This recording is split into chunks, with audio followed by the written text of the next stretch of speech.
We're on day 11 of the Murphy Challenge, 7 Steps to Quit. Be sure to follow us on Instagram at 7 Steps to Quit, as well as our Facebook group and right here on YouTube. Today, we're going to go through some of the exercises yet again, but we want to talk about some of the reasons why we're inspired to utilize a whole food, plant-based diet and why athletes would do well. Did my yoga stretching and I did my morning run for my cardio.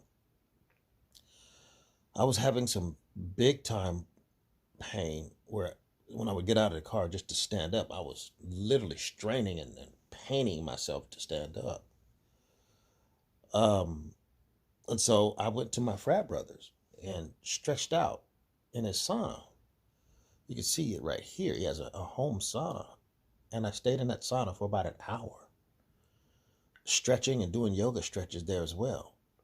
I rarely take ibuprofens because I just don't want to take any pharmaceuticals whatsoever to avoid that. Don't want that to be a pattern. Plus, that also allows so that if I do take it, it should have an effect because my body's not used to having that in there. So first, let's take a look at What the Health. It's a documentary on how plant-based eating can change your body. It's really quite clear from the standpoint of cancer and the standpoint of cardiovascular disease that animal protein plays an enormous role. Is chicken better? It's a question of whether you want to be shot or hung. The flesh food that I would eliminate from the American diet would be poultry, would be turkey and chicken. A brilliant advertising campaign has convinced people that, oh, it's white meat, it's healthier. The leading source of sodium in the American diet for adult is chicken. It can be labeled all natural chicken, but be injected with this salt water, having up to 800 milligrams of sodium. Heterocyclic amines are clear-cut carcinogens, and they can form in any kind of meat as it's heated, as it's cooked. But by far the biggest source is chicken. We sent researchers into fast food and family restaurants. Not only were there carcinogens in every single restaurant, but we found them in every single chicken sample that we took. If somebody brings their family in and they're buying a bucket of chicken, nobody tells them that there are carcinogens. If you're selling carcinogens to people, you've got to warn them that they're in there. But the American Cancer Society encourages people to switch from red and processed meat to chicken. Why would the American Cancer Society tell people to switch from eating one carcinogenic food to another, when a Harvard University study showed that men with prostate cancer who eat large amounts of chicken increased their risk of the disease progressing 4 times? The number one dietary source in America of cholesterol is chicken because of the volume of chicken. You know, chicken's become grilled chicken and organic chicken. It's machismo, but it has nearly as much cholesterol per gram as red beef. So just on sheer volume, it's the number one source. Yeah, eggs being close by. I never really thought about eggs much. I just thought of them as a standard part of a healthy diet.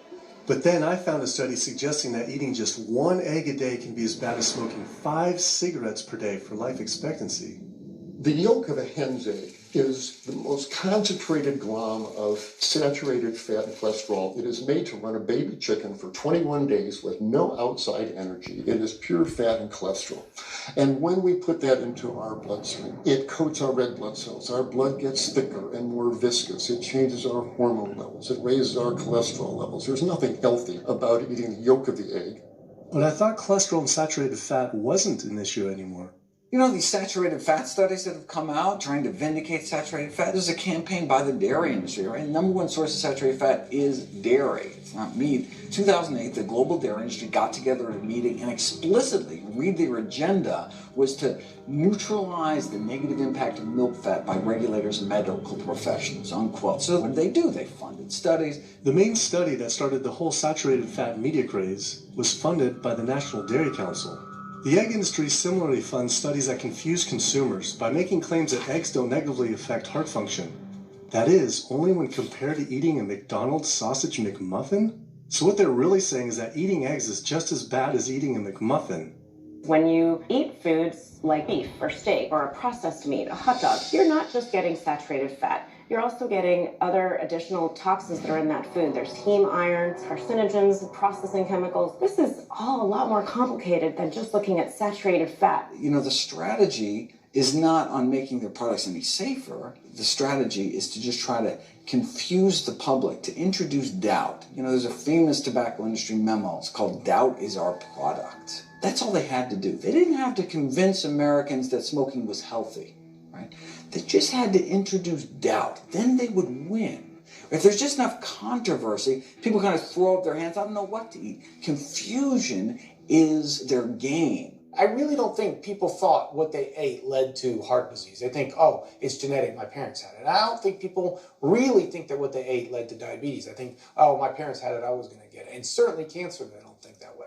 People have bad lifestyles that they've inherited environmentally. They've been exposed to a certain way of eating and living that they've carried on into their adulthood, passed on to their children. That is why they go on to develop the same diseases that their parents and grandparents may have had before them. But it is not inevitable. Even if you have a genetic predisposition, doesn't mean it's going to necessarily manifest. And what determines whether it manifests or not may be those epigenetic variables, the things that you can control, the environmental factors, the dietary factors, the lifestyle factors.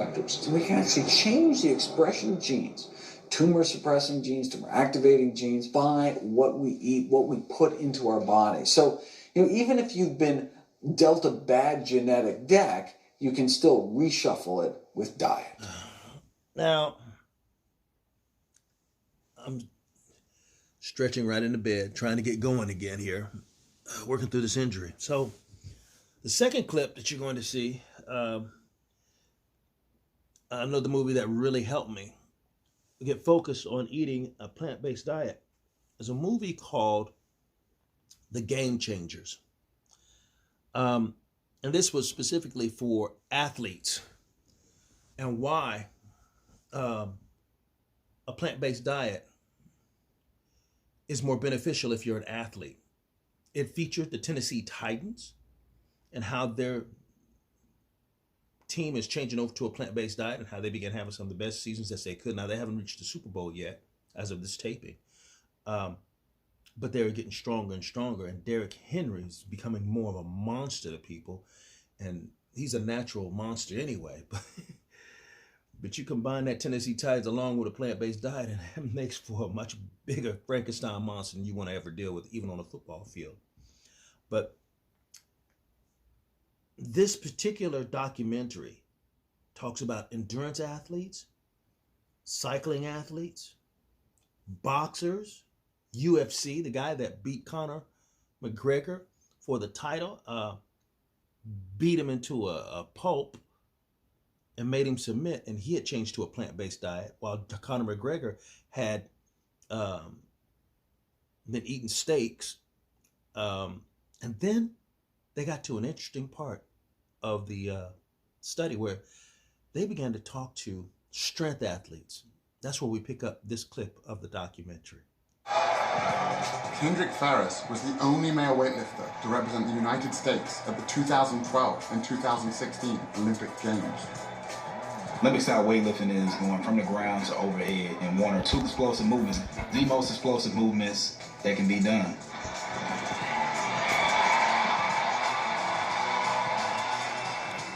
When I made the switch to a plant-based diet, they were like, I don't know how you're gonna lift that much weight, and you're not gonna be eating anything, you're gonna eat grass, like how you gonna be strong?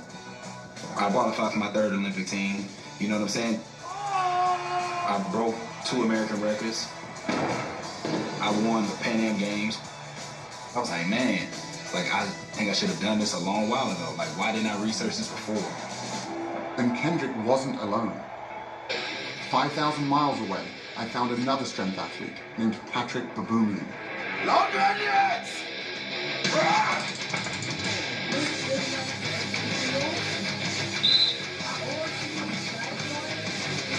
Patrick is one of the strongest men on the planet, with multiple world records, including the front hold, the keg lift, and the log lift.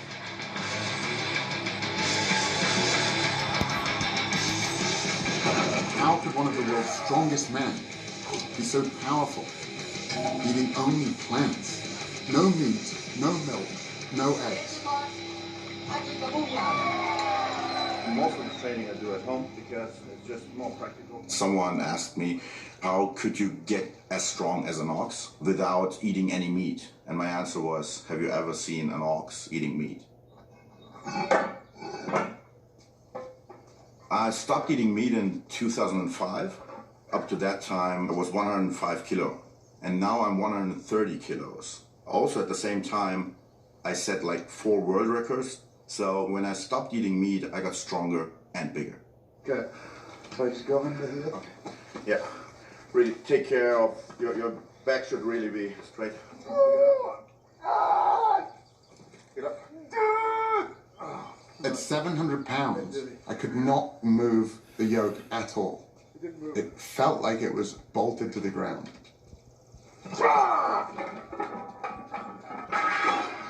And that was just his warm-up weight. It's hard to fathom how strong Patrick really is.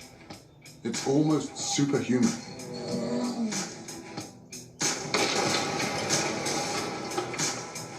When I met Patrick, he was training to break the world record for the heaviest weight ever carried by a human being.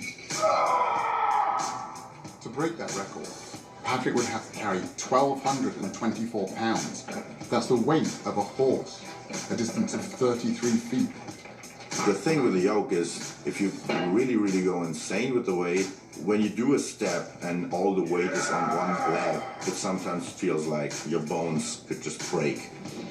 It's probably one of the most terrifying things that we do at strongman events.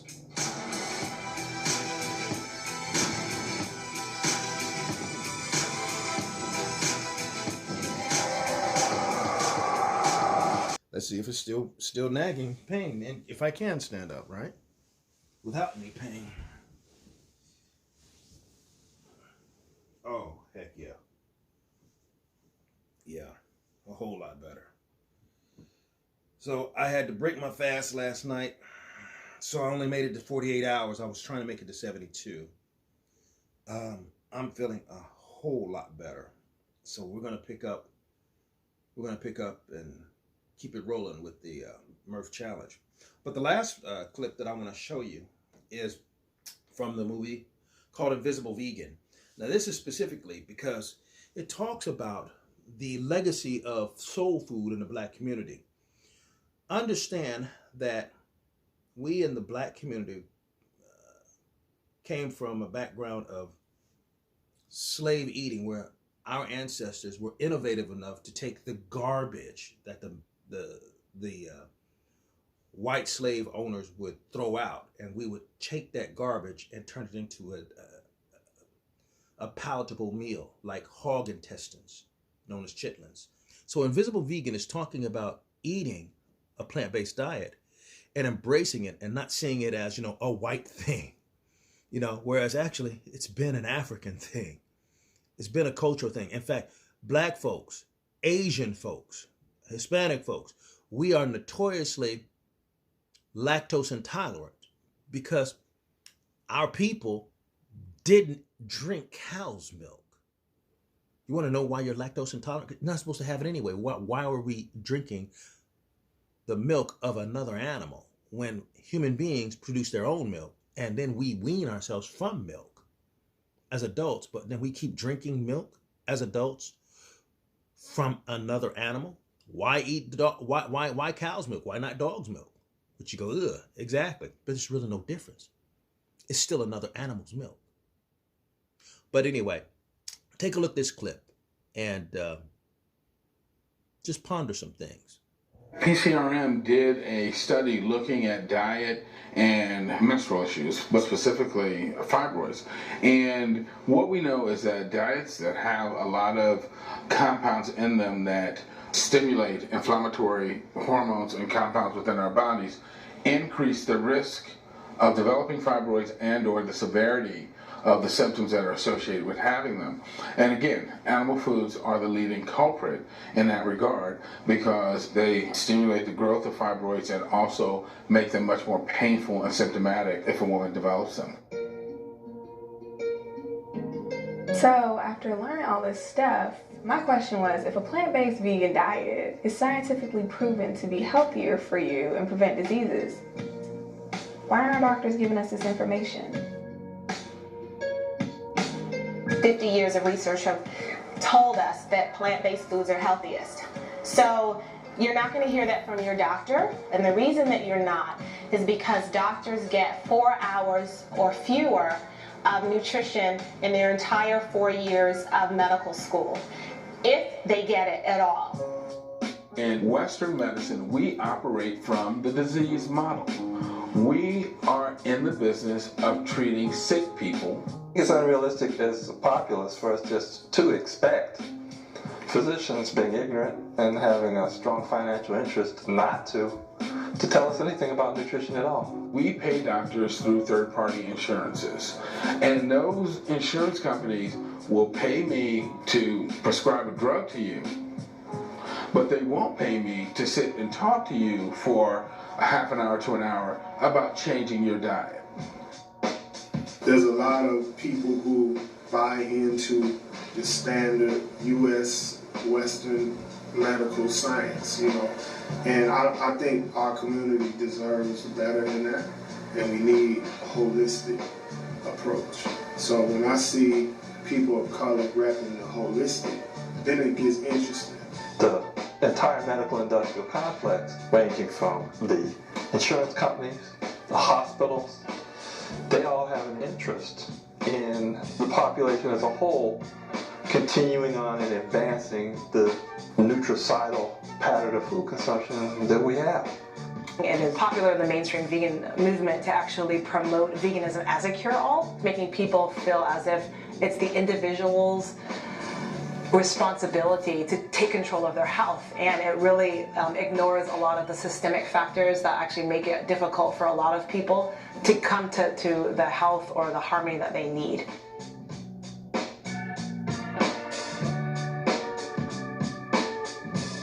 Kaiser Permanente is finally endorsing a plant-based diet for optimum health.